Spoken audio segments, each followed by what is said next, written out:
monsieur, bonsoir. Merci de nous prêter attention à la une de l'actualité. Le général de corps d'armée Ahmed Gaïd Salah a inspecté au 3e jour de sa visite à la 6e région militaire quelques unités mobilisées au niveau du secteur opérationnel d'Ingezem. On fera le point sur cette 3e journée. Le projet de loi relatif au commerce électronique a été présenté ce mardi par la ministre de la Poste, des Télécommunications et des Technologies et du Numérique, Iman Houda Faraoun, en séance plénière de l'Assemblée populaire nationale.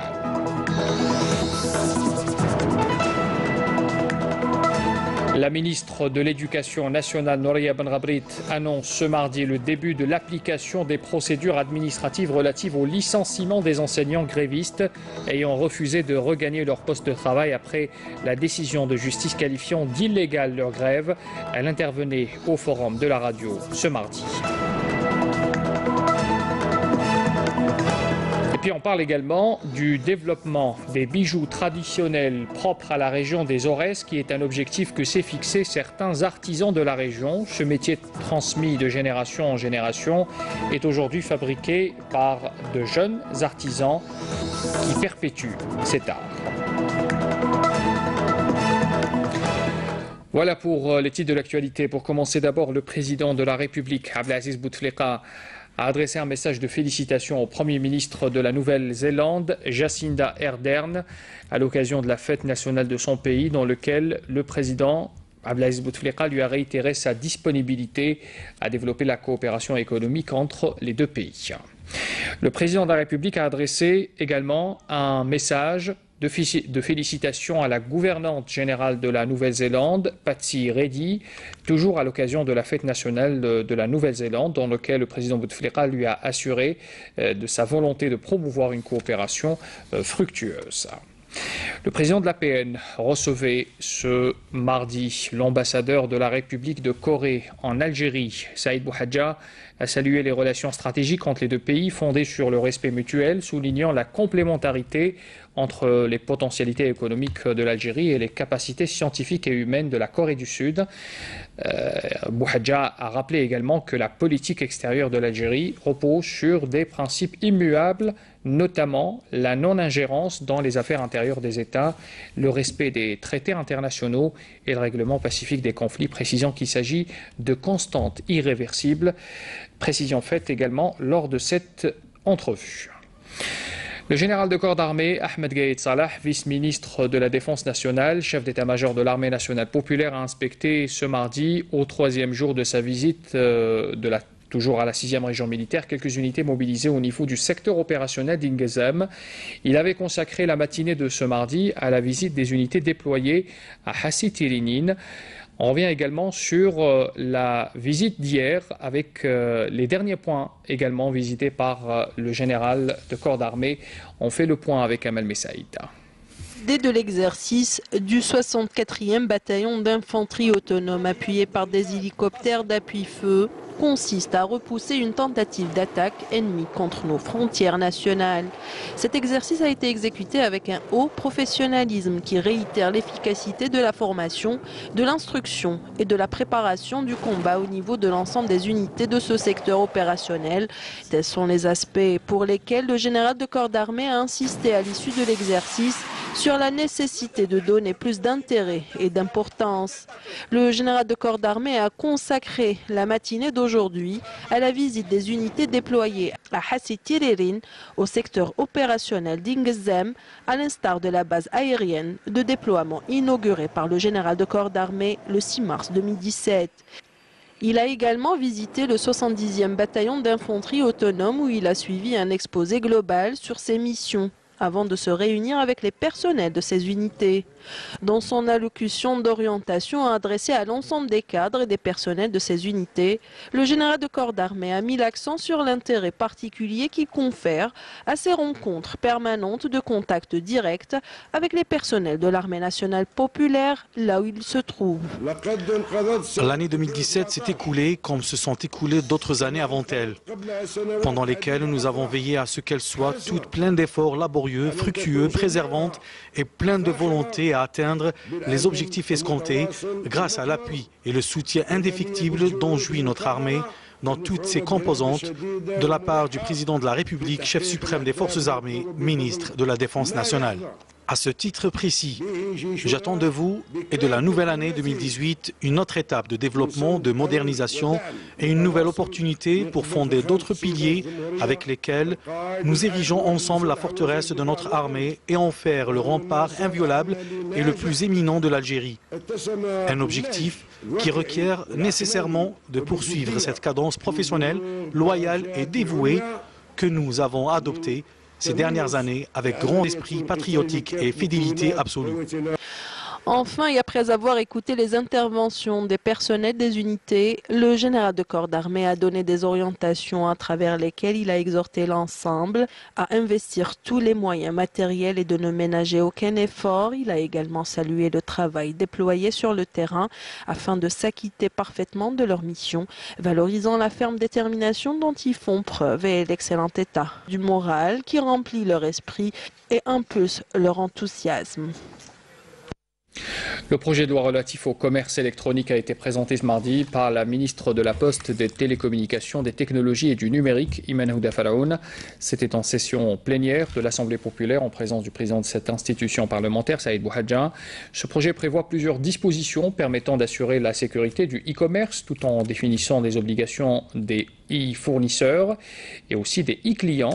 Tout d'abord, le texte stipule que l'inscription du registre au registre du commerce et la mise en ligne d'un site web hébergé en Algérie sont deux conditions sine qua non pour l'exercice du commerce électronique. Un fichier national des e-fournisseurs inscrit au registre des commerces est institué auprès du Centre national des registres du commerce.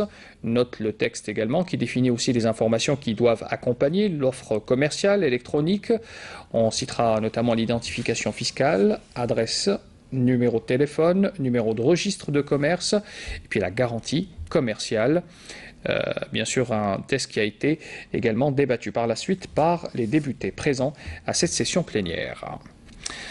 L'actualité aussi marquée par cette visite du ministre de l'Énergie, Mustafa Guitouni. Il a été reçu ce mardi au Qatar, à Doha, par le Premier ministre qatari, Abdallah Ben Nasser Ben Khalifa Al Thani, avec qui il a évoqué les questions, plutôt les relations bilatérales, notamment dans le domaine économique. Les deux parties se sont félicitées d'ailleurs de la qualité des relations bilatérales entre les deux pays et se sont également entretenues sur les opportunités d'investissement et les perspectives de coopération. Il faut rappeler que Mustafa Guitouni, qui est accompagné du PDG de Sonatrach, Abdelmoumen Ould Qaddour, et de hauts cadres du ministère, est en visite de travail dans ce pays du Golfe. Les questions de l'environnement, on en parle également ce soir. L'environnement et la désertification à l'ordre du jour à Djelfa notamment. La ministre de l'Environnement et des Énergies renouvelables, Fatima Zahra Zarouati, affirme depuis Djelfa que son département ministériel accorde un intérêt tout particulier à la formation dans le recyclage des déchets dans ces régions dotées de centres d'enfouissement technique. Abdelmajid Makassi. Djelfa, qui reste une wilaya stépique et aride, doit impérativement être protégée contre l'avancée continue du désert. Ce sont des régions qui vont assurer la pérennité de l'homme. Parce qu'aujourd'hui, nous sommes exposés au changement climatique, avec notamment les chaleurs qui ne cessent de grimper. Pour cela, nous devons lutter contre tout ce qui nuit notre environnement, en le protégeant, notamment les microclimats qui restent fragiles. Au cours de sa visite dans la wilaya, la ministre a visité une unité de récupération de déchets ménagers et de recyclage, un secteur créateur d'emplois et de richesses. La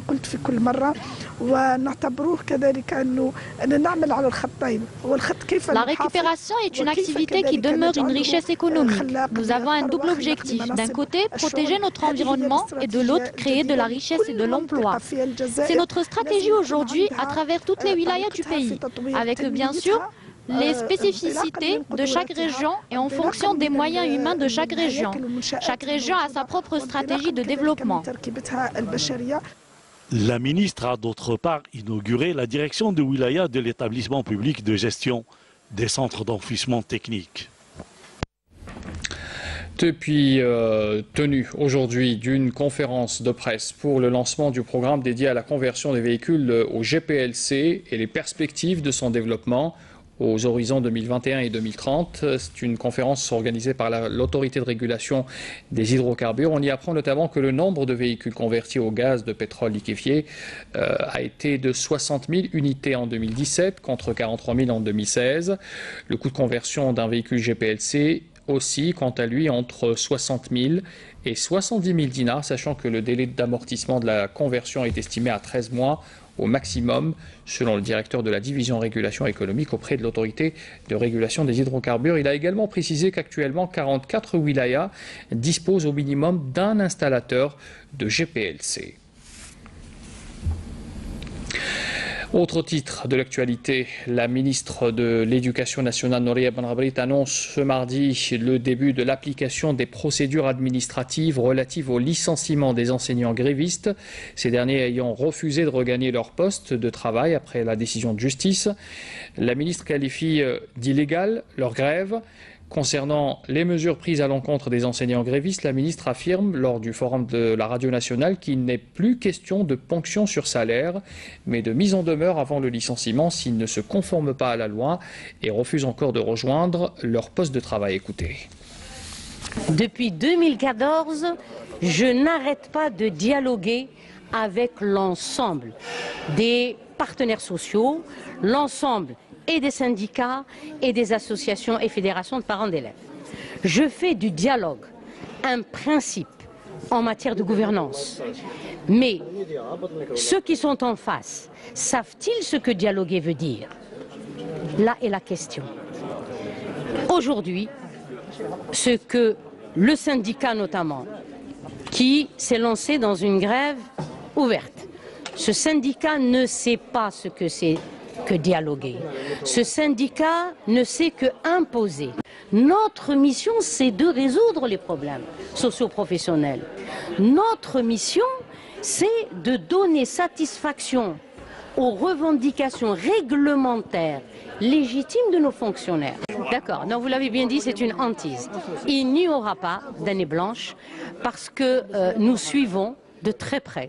Nous aussi, nous sommes sur le terrain et nous suivons de très près ce qui se passe dans nos établissements.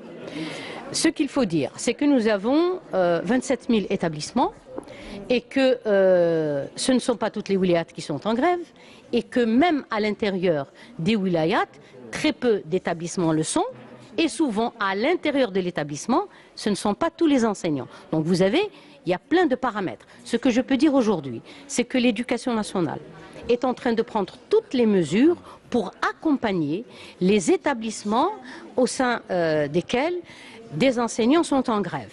Et particulièrement des deux wilayas qui sont concernés. Il y en a deux wilayas qui sont concernés de manière peut-être un peu plus problématique que les autres. C'est la wilaya de Blida et la wilaya de Bdjaïa.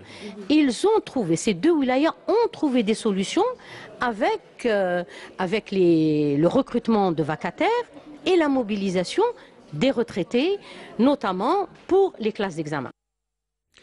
Une délégation de la Cour africaine des droits de l'homme et des peuples est en ce moment en visite de travail en République arabe démocratique sahraoui à la rencontre des personnalités politiques sahraouies et le but étant de raffermir les liens avec les responsables de ce pays, membres à part entière de l'Union africaine. D'ailleurs, sur ce point précis, Mohamed Salem Ould Salek, ministre des Affaires étrangères sahraoui, avait évoqué hier sur notre chaîne la relation entre l'Union européenne et l'Union africaine après le sommet d'Abidjan, qui a vu justement la participation du Sahara occidental comme un État membre à part entière de l'UA. Écoutez.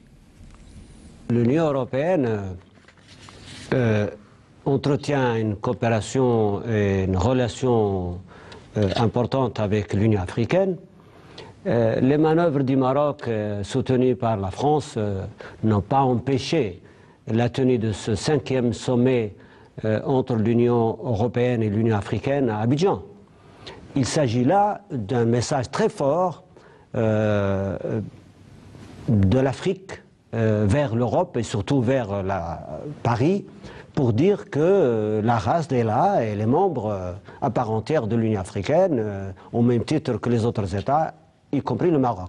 C'est vrai que c'est la première fois que la délégation sahraoui présidée par le président Brahim Ghali était côté à côté avec le roi du Maroc, M. Macron, président français, et M. Rajoy, président du gouvernement espagnol. c'est une première, c'est vrai. C'est démontrer que la question sahraoui avance sur la scène internationale et que la République sahraoui est une réalité incontournable. Et le Maroc et la France doivent tirer la conclusion de cette réalité. Cela aussi démontre que la République sahraoui et le Maroc peuvent coexister pacifiquement.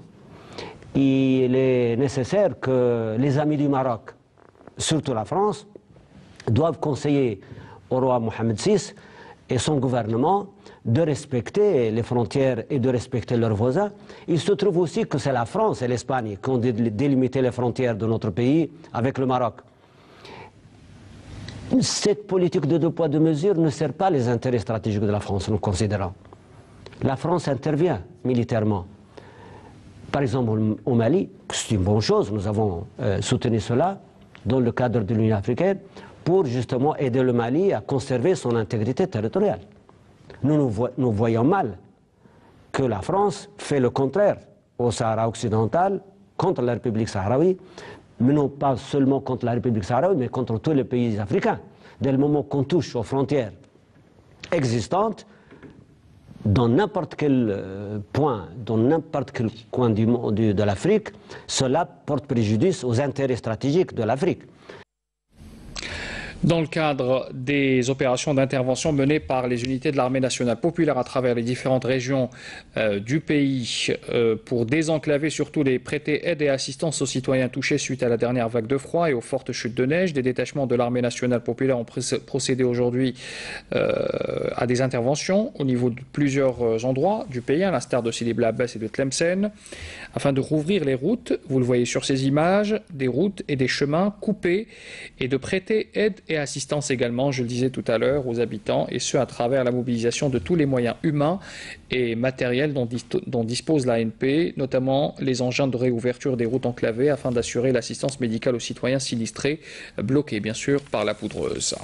L'Algérie qui connaît en ce moment une vague de froid, vous l'avez certainement senti à travers plusieurs régions du pays, une vague de froid qui a atteint même des zones sud du pays, comme An'ama. Vous le voyez sur ces images où la protection civile a opéré pas moins de 98 interventions depuis 2 jours en raison des accidents de la route accentués par le verglas et la neige, des automobilistes qui ont observé, qui ont subi d'ailleurs des accidents, appellent à la vigilance, comme le fait également les éléments de la protection civile présents sur le terrain.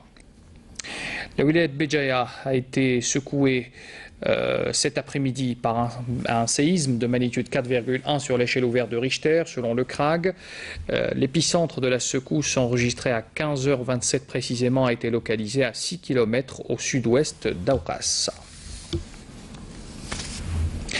Développer les bijoux traditionnels propres à la région des Aurès. C'est un objectif que s'est fixé certains artisans de la région. C'est un métier qui a été transmis de génération en génération. Aujourd'hui, ce sont de jeunes artisans qui s'attellent à le perpétuer encore. On voit cela en image avec Hasna Zoubeli.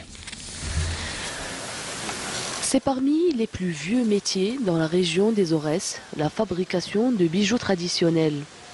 Ce métier remonte à des siècles et garde toujours une place d'excellence à Batna. Nous essayons de développer les modèles de bijoux pour moderniser ce produit traditionnel. Il faut savoir qu'une grande partie des chaouis exercent ce métier. Pour preuve, de nombreux jeunes ont été formés jusque-là.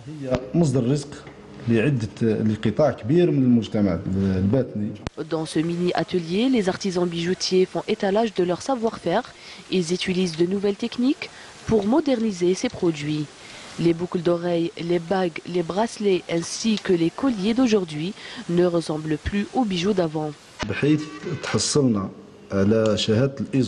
Nous avons pu avoir le certificat ISO concernant la qualité de notre produit qui est désormais conforme aux normes internationales. Nous visons à créer des entreprises spécialisées dans la fabrication de bijoux traditionnels qui pourront être exportés et valoriser ce produit sur le marché international. L'art et technique de la fabrication artisanale se transmettent de génération en génération et ce, en dépit des problèmes rencontrés. Nous allons à Annaba à présent découvrir de magnifiques images montrant le secteur du tourisme qui ne cesse de connaître une dynamique sans précédent avec plusieurs projets de relance mais aussi d'initiatives innovantes de valorisation de son potentiel touristique à cette belle ville côtière algérienne. Soumia Zarouali. La ville d'Annaba recèle des atouts touristiques exceptionnels, susceptibles de devenir une source importante de revenus hors hydrocarbures. La perle de l'Est possède un littoral d'une beauté à couper le souffle, d'où la nécessité de valoriser les potentialités touristiques locales en associant tous les acteurs en vue de transformer la wilaya en région d'attraction touristique.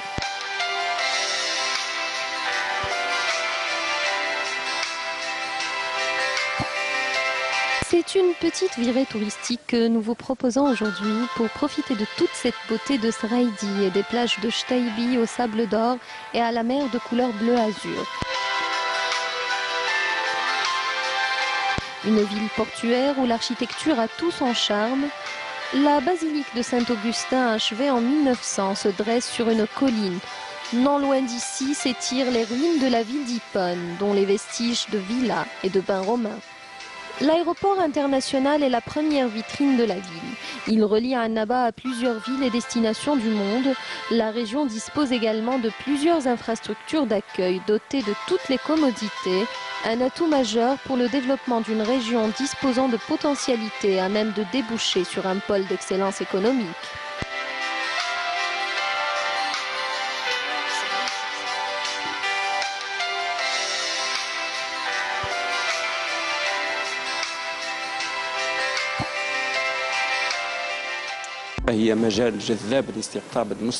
C'est un pôle attractif pour appeler les investisseurs. Je profite d'ailleurs pour lancer un appel aux investisseurs touristiques à qui nous assurons aide et accompagnement pour leurs projets et j'invite tous les Algériens ainsi que les étrangers à venir visiter la perle de l'Est.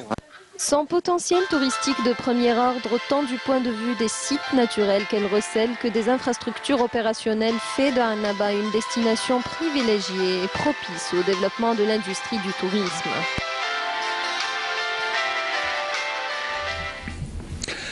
Nous venons d'apprendre à l'instant qu'un terroriste s'est rendu aux autorités militaires à Tamanrasset en 6e région militaire. Le terroriste avait en sa possession un pistolet mitrailleur de type Kalachnikov ainsi qu'un chargeur. Ce terroriste avait rallié les groupes armés en 2013. Nous aurons l'occasion d'y revenir avec plus de détails dans nos prochaines éditions. Une dernière information avant de vous quitter concernant le sport, le basketball avec le championnat d'Algérie de National 1 messieurs et le déroulement de la 20e journée marquée par l'affiche entre le GS Pétrolier et le WAP Boufarik. Résultat 56-60, Boufarik l'emporte et bien sûr pour le classement provisoire, le WAP Boufarik se place en deuxième position avec 35 points, devancé par le CRB d'Al Beida qui est en première place avec 38 points. Le rappel des titres avant de clore cette édition. Le général de corps d'armée Ahmed Gaïd Salah a inspecté au 3e jour de sa visite à la 6e région militaire quelques unités mobilisées au niveau du secteur opérationnel d'Ingezam. Nous sommes revenus également ce soir sur le projet de loi relatif au commerce électronique. Il a été présenté ce mardi par la ministre de la Poste, des Télécommunications et des Technologies du numérique également, Iman Houda Falaoun, en séance plénière à l'Assemblée populaire nationale. La ministre de l'Éducation nationale, Nouria Benrabrit, annonce ce mardi le début de l'application des procédures administratives relatives au licenciement des enseignants grévistes ayant refusé de regagner leur poste de travail après la décision de justice qualifiant d'illégale leur grève. Nous l'avons écouté bien sûr et puis dans ce journal, nous avons parlé également nous avons parlé de ces bijoux traditionnels propres à la région des Aurès, qui est un objectif. L'objectif est de les perpétuer à travers le travail artisanal. Un groupe de jeunes a pris sous son aile ce travail de transmission et de modernisation de ces bijoux jadis traditionnels aujourd'hui, fabriqués avec des méthodes modernes. Voilà, c'est la fin de ce journal. Merci de l'avoir suivi.